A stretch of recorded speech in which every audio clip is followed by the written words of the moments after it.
Guerra no Oriente Médio, bloqueio no Estreito de Hormuz, petróleo parado. Se isso tivesse acontecido há 20 anos, você estaria pagando 15 euros pelo litro da gasolina hoje. Mas não está. Por quê? A resposta pode surpreender. Carros elétricos, energias solares e eólicas acabaram de evitar a maior crise de combustível da história. E isso é só o começo.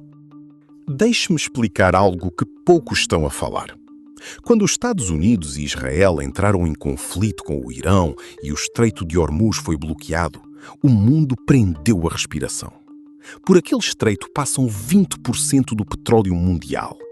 Nas crises anteriores, Iraque em 2003, tensões em 2008, os preços dispararam para níveis recordes. Mas 2026 é diferente.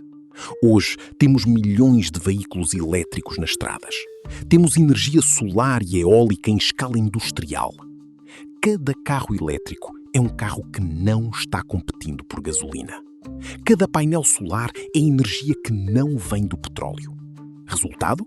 Os preços subiram, sim, mas não explodiram. Os EVs, junto com as renováveis, criaram um amortecedor contra o choque do petróleo. É um papel invisível, mas crucial. E os números provam isso. E quando o preço da gasolina sobe, as pessoas agem rapidamente. O CEO da Renault, François Provost, revelou algo extraordinário. A procura por veículos elétricos da Renault cresceu 50% na França e na Alemanha desde o início da guerra com o Irão. O percentual é de 50%, em poucos meses. Provost foi direto a Reuters. Estamos atualmente a exceder a capacidade dos nossos fornecedores por causa da guerra no Irão. A Renault já está considerando adicionar mais turnos de produção nas fábricas de Douai, Maubeuge e na Eslovénia. E esta não é uma situação isolada. Nos primeiros 4 meses de 2026, as vendas de carros totalmente elétricos na Europa saltaram para a casa dos 29%, chegando a quase 1 milhão de unidades. Quando as pessoas percebem que o combustível pode ficar escasso ou caro demais, elas mudam rapidamente. Agora, aqui vem uma verdade inconveniente. Se os preços da gasolina não estão nas alturas, não é apenas graças aos EVs. É também porque os governos subsidiam pesadamente os combustíveis fósseis. Sim, você ouviu bem.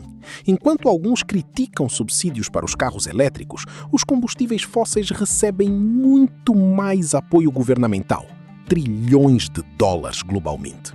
Esses subsídios mantêm o preço do diesel e da gasolina artificialmente baixos, ajudando os carros a combustão a permanecerem competitivos. Fica a pergunta: quanto mais as vendas de EVs teriam disparado se o preço real do petróleo fosse refletido na bomba, sem subsídios?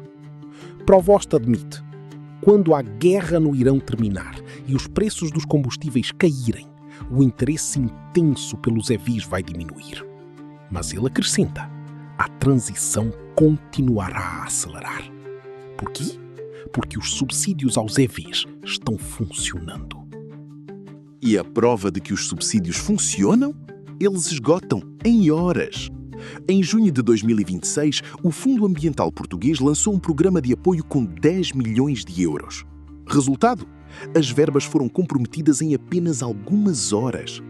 No final de 2025, foi ainda mais dramático. As candidaturas abriram às 10 da manhã e 2 horas depois, 82% das vagas já estavam ocupadas. Pouco tempo depois, 100% esgotado. Isso gera críticas.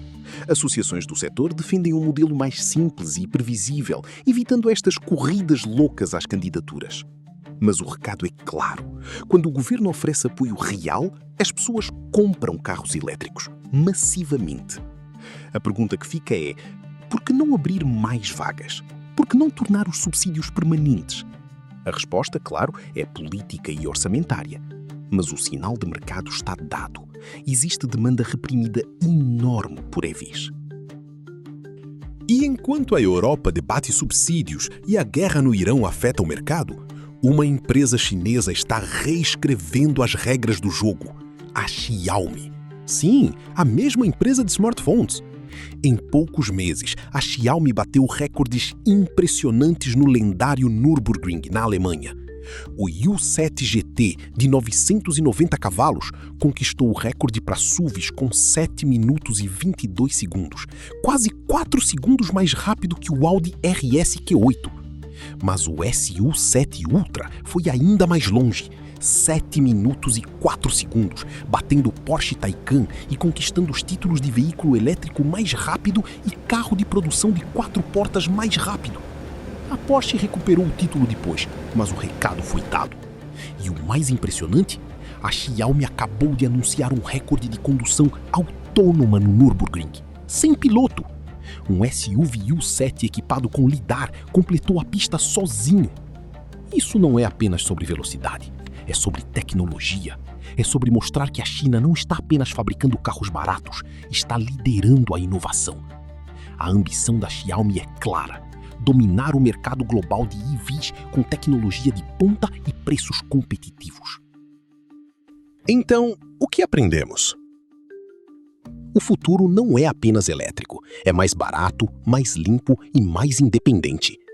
Cada EV nas estradas é um carro que não depende do petróleo do Oriente Médio. Cada painel solar é energia que não vem de ditaduras. A transição está acontecendo. A pergunta não é se, mas quão rápido.